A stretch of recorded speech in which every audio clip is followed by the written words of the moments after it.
Keep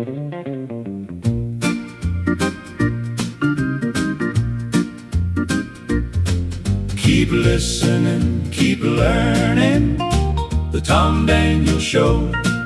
Keep listening, keep learning, the Tom Daniel Show.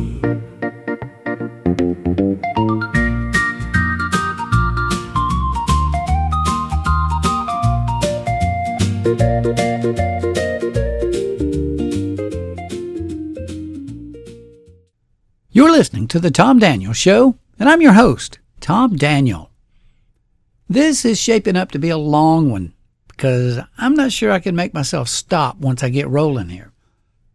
So let me ask you something before we even get into it. When's the last time somebody handed you a trophy for fixing the fence, for taking out the trash, sweeping the kitchen, for getting the biscuits right on the first try, for sitting on the porch with your grandmother and just listening to her talk? Yeah, nobody hands out trophies for that. Unfortunately, we're taught the opposite, actually. We're taught that the real prize in life is somewhere else, the big achievement, the grand adventure, the moment everybody's watching. Ordinary life gets treated like something you've got to survive on your way to the good stuff. Routine, drudgery. Repetition, boredom. The kitchen table, the pair of work boots by the door, the broom that swept the same porch for 30 years, a whole culture has been trained to not even see those things. Well, the South never got that memo, because down here, we've always had a sneaking suspicion that life isn't lived in moments of grandeur. It's lived in habits, kitchens, fields, porches, workshops, church pews, bass boats, cotton rows, small-town clothing stores. The 1,000 repeated little actions a family survives on and a community holds itself together with. That's the important stuff. And Southern music has spent about 300 years being the witness to that. Over and over, Southern music finds the beauty not above ordinary life, but buried right down inside it. Hey, consider me, for example.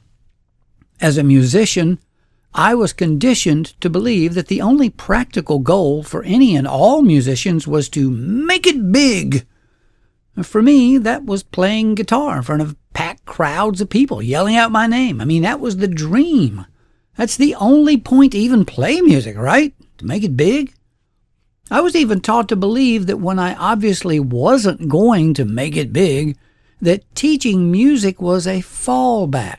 The classroom was the place I landed in failure because I didn't make it.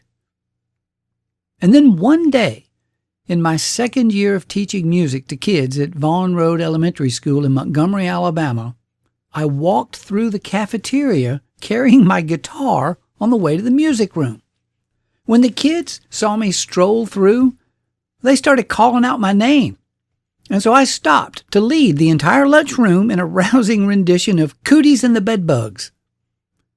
That's when the true meaning of life slapped me dead in the face. I was playing guitar and singing to a crowded room while they called out my name. According to my own definition, I had made it. It was the ordinary, regular, normal part of life that was actually what was sacred in the first place. In today's episode, I will be talking a lot about recorded songs that are copyrighted and published, which means I can't play a single bit from any of them. Martin Mull once said, "Talking about music is like dancing about architecture." So in this episode, we might as well be dancing. So here's today's reframe. There's one word running underneath almost all of it, holding the whole thing together like mortar between bricks. And it's not a word you'd expect to be carrying this much weight. The word is home. Now hang on, before you picture a real estate listing or candle scent called Cozy Cabin, Let's be clear what home means in the Southern imagination. It's not a lifestyle.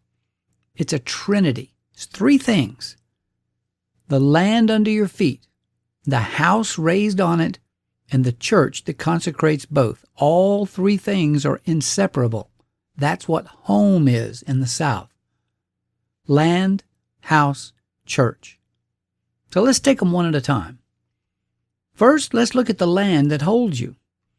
Before somebody ever builds a house or raises a steeple, it belongs to a piece of ground. That sense that a particular soil has a claim on a particular people is what's important. The song Patches by Clarence Carter doesn't wait around. Now, before a single chord change, you already know where he's from.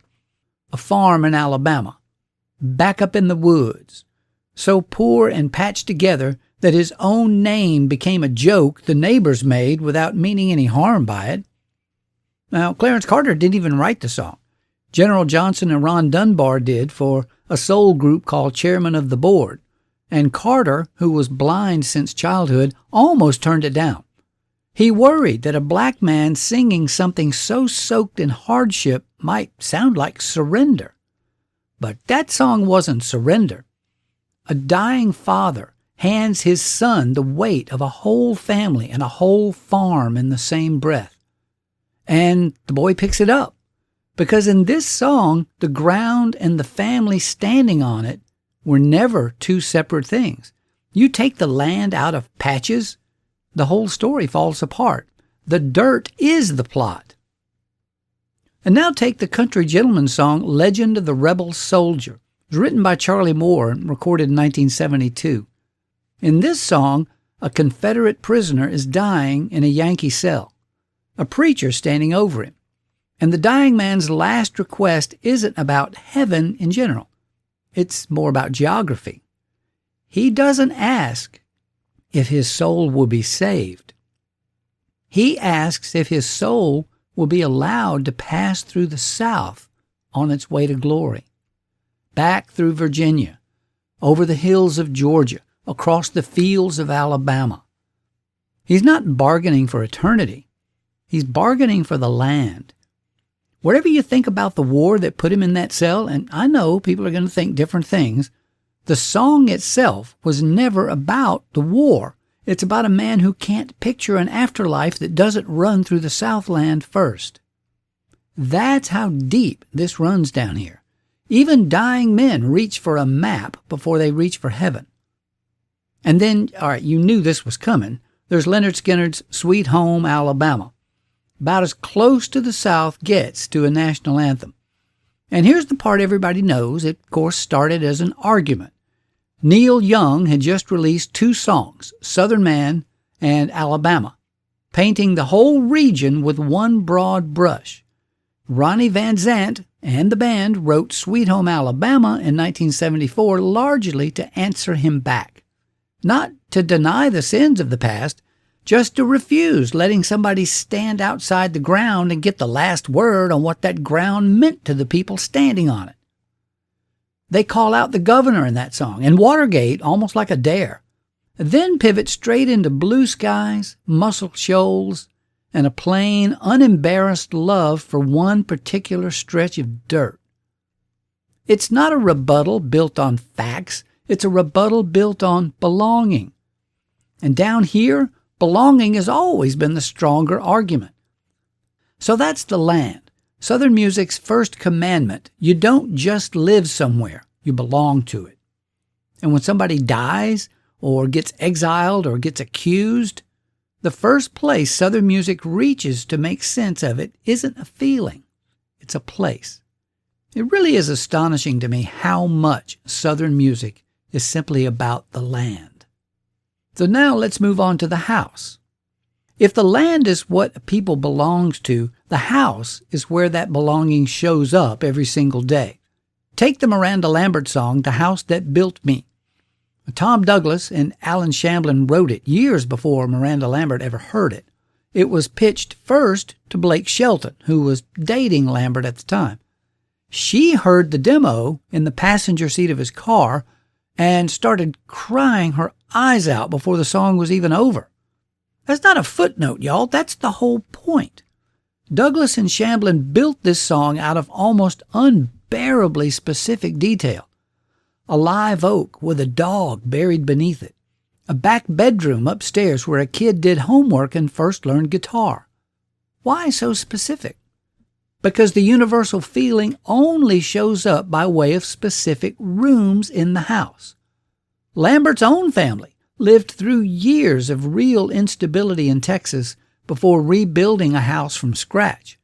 So when she sings about needing to walk back through that home just to feel like herself again, that's not nostalgia. She's naming a debt. A house doesn't just shelter a person, it manufactures one, board by board. Alan Jackson picked up that same thread from a different angle, and he never let go of it. His 2007 song, Small Town Southern Man, follows one life, start to finish. Birth as a farmer's son, marriage in a church, years working the land, fatherhood, and dying. Jackson doesn't romanticize a single inch of that song. The man's hands are calloused. His body is worn down by hard work. He keeps his family together because that's his house. And that means something. Jackson said he wrote the song to honor rural people working for a living and raising families, not big heroes. People keeping a way of life alive that the rest of the country had quietly stopped paying attention to. And then there's the Carolina Chocolate Drops song, Cornbread and Butter Beans, which sounds on the surface like the silliest song in this whole episode. And honestly, it kind of is. It started life decades earlier as a novelty song by the Carolina Sunshine Trio. And then Rhiannon Giddens, Don Flemons, and Justin Robinson picked it back up as sort of something bigger, reclaiming the black string band tradition that helped build old-time music in the first place. A history that the entire music industry shamefully spent most of a century trying to erase. But underneath all that goofiness, listen to what the song is actually describing. A couple sharing supper at the same table every night, working the same corn and cotton every day, finding out that love isn't separate from that grind. That's what the grind is for. There's no honeymoon in this song, no grand gesture, just supper, field work, a person across the table night after night for as long as anybody's able. If that's not a house, I don't know what is. The music of a house is the sound of the people living in it. You're listening to The Tom Daniels Show. We'll be right back.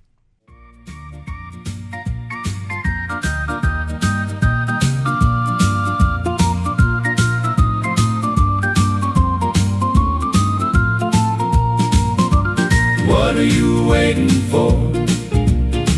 The Tom Daniels Show. What are you waiting for? The Tom Daniels Show. What are you waiting for? The Tom Daniels Show.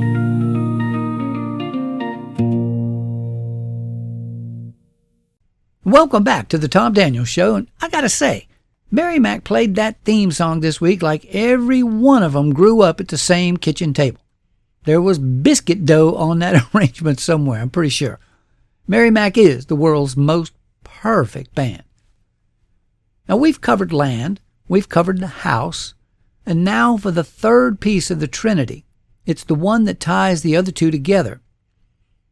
Let's now talk about the church that consecrates and the living God in Southern music. The church here isn't always the building. It's the spiritual reality the building holds. A people gathered before God singing together, trusting that ordinary life sits inside something larger. In Southern music, church is never distant. It stands right at the edge of the field. It's where a community becomes itself. Hank Williams recorded I Saw the Light in 1948, and it became his most beloved gospel song. The light in the title is conversion, the moment a man who's been living in sin, straying far from God's way, finally sees where he's been and where he needs to get back to. But notice, Even in his gospel songs, they never leave the land.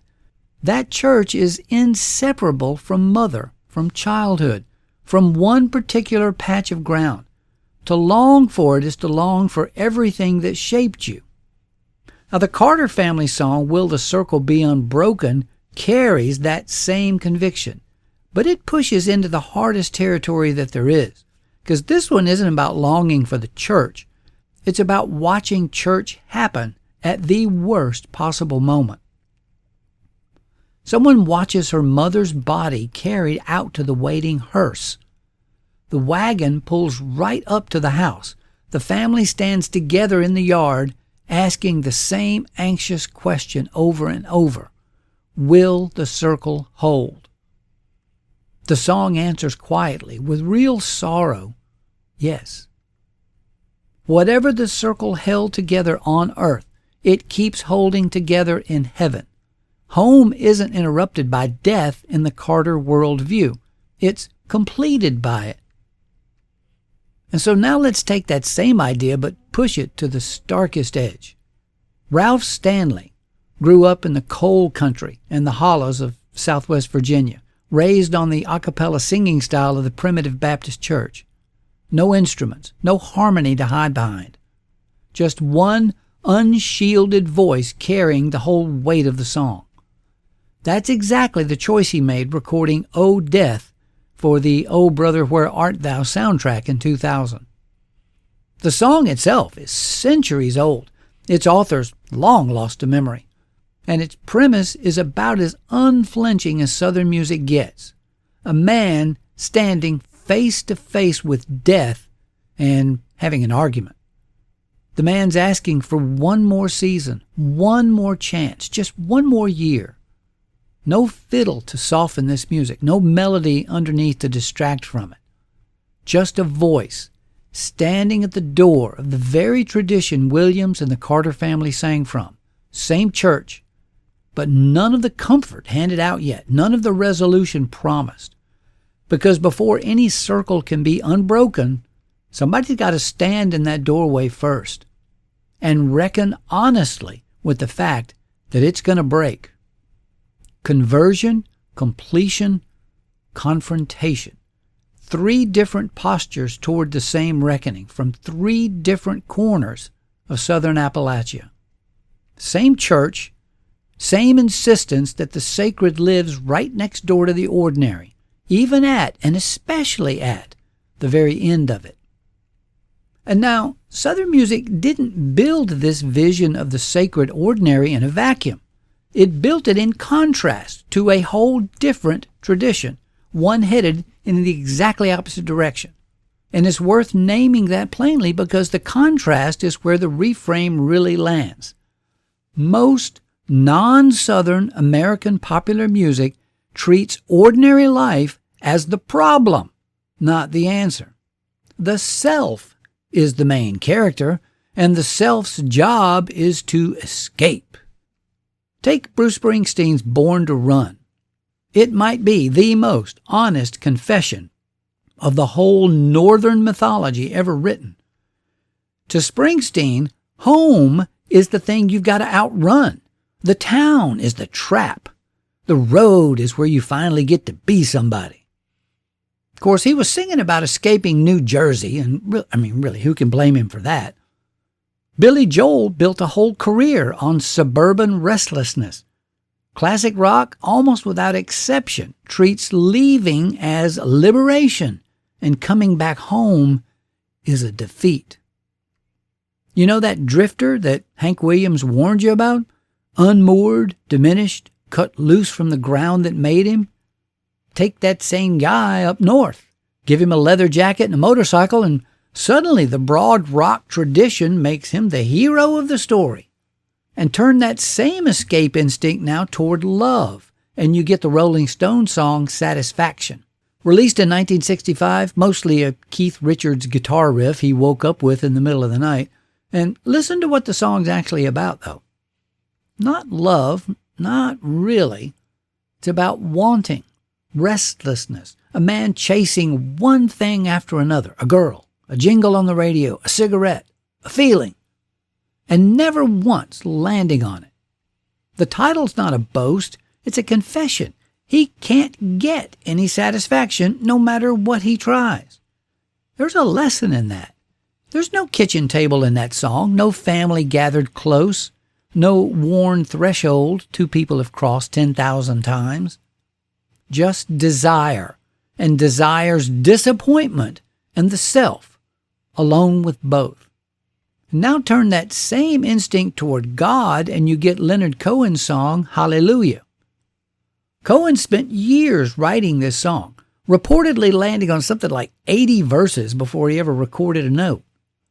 And what he built out of all that work is gorgeous and slippery, deliberately hard to pin down. There's King David, Bathsheba, Samson and Delilah, all tangled up with a broken love affair and all revolving around the word hallelujah, which keeps getting more complicated every time he sings it. Is it a hymn? Is it a breakup song? Well, Cohen himself never fully said. The ambiguity is the whole point of the tradition he's writing from. Holiness and heartbreak, floating loose from any particular home, any particular church, any particular family in a pew. The song reaches upward to find God, but it reaches upward from really nowhere in particular. The old country church at the crossroads, where mothers took their children Sunday mornings, where the community has buried its dead, is nowhere in his frame. Holiness lives somewhere above ordinary life in that tradition. It's unreachable. Cohen's Hallelujah has clear Old Testament biblical references throughout, but not one of them are tied to faith, love, or the living God. His song treats the Bible as nothing more than a common piece of literature. By contrast, Southern music kept insisting the church lived inside ordinary life instead. In the supper table, the patched shirt, the hands that made it all possible. And look, there are exceptions worth naming because they prove the point rather than break it. Springsteen's always had a Southern adjacent reverence for working people, which is exactly why the South used to claim him a little, at least until he started beating people over the head with unsolicited politics. A lot of the gospel-soaked soul that came out of Detroit and Chicago carried Southern habits north, because the people who made it carried those habits north themselves. The Great Migration is proof this vision was portable. It traveled in people, not in geography. But that just tells you where the well is. Whenever Northern music reaches that same earned, unironic reverence for ordinary life, it's drawing, whether it knows it or not, from the same water that Southern music never stopped drinking from. So finally, here's what all these traditions actually share, underneath the surface differences. A vision of human life as placed, communal, accountable to the land, to the family, and to God. And none of this was naive either. Let's be honest about that. Hank Williams knew pain and heartbreak up close. The Carter family certainly knew poverty, and they knew the dissolution of A.P. and Sarah's marriage from the inside. B.B. King knew real economic deprivation. The Balfa brothers lost two of their own in a car accident in 1979. Freddie Fender knew imprisonment and years nobody was listening to him at all. These were not people sheltered from suffering, but not one of them responded to suffering by abandoning the ordinary. They responded by insisting the ordinary was enough. Enough for love, enough for beauty, enough for faith, enough for meaning. The kitchen table was never a consolation prize for people who'd failed to reach something grander. The kitchen table was the center of the world. Traditional Christianity understood that a long time before any of these songs got written. Holiness was never confined to cathedrals or formal ceremony. It showed up in just feeding somebody, honoring your parents, keeping your word, practicing basic hospitality, doing the same humble task in front of you faithfully one more time. The Southern imagination inherited that, and built music on top of it. And maybe that explains why so much of contemporary culture feels weightless right now. We've been trained to admire visibility over fidelity, to admire novelty over continuity, self-display over service. We chase experiences and let the habits go. We celebrate disruption and forget somebody's got to do the maintenance. But no society, none, can live on spectacle alone. It lives on the ordinary, rightly tended stuff. That's why the best Southern songs are still standing. They remember what a lot of modern people have simply forgotten, that life is mostly made of repeated things. And repeated things become sacred the moment they're done with love. The land doesn't belong to us, we belong to it. The house is not a backdrop to our lives, it's where our lives take their shape. The church is not an optional add-on to community. It's the place where the community finds out what it actually is. The South's greatest music never went looking for heaven somewhere off past the edge of ordinary life. It found heaven, flickering quietly right inside that life, in the supper table, the patched shirt, the repaired hoe handle, the dance hall after dark, the family gathered close, and the tired hands that made all of it possible. So if you can hear, will the circle be unbroken, and not feel the pull of that circle, the pull of home, you've lost something, and you're going to want it back. The music has been keeping a map the whole time. Land, house, church. And if you still need a living example of what that map looks like when it's actually lived, all you got to do is picture a music teacher walking through a school cafeteria with a guitar. Kids start calling his name. He stops, and the whole lunchroom breaks out into cooties and the bedbugs like it's the most important song in the world. The ordinary was the sacred part all along. That's the same truth Southern music has been singing for more than 300 years. Go on now. It's time to go home. Thank you, everybody. This has been the Tom Daniels Show. Keep listening. Keep learning.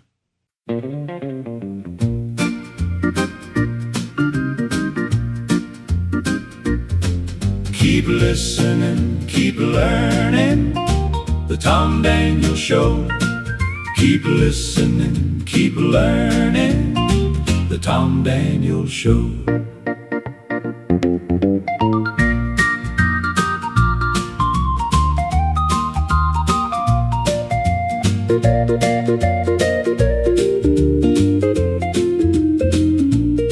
Take a break from your usual routine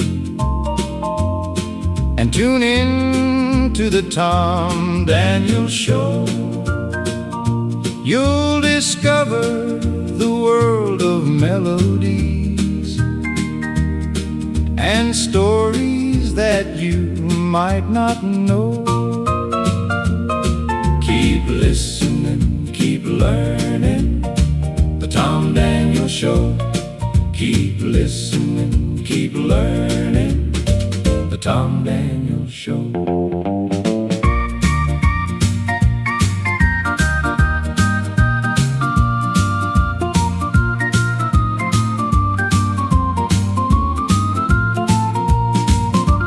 What are you waiting for? The Tom Daniels Show. What are you waiting for? The Tom Daniels Show. What are you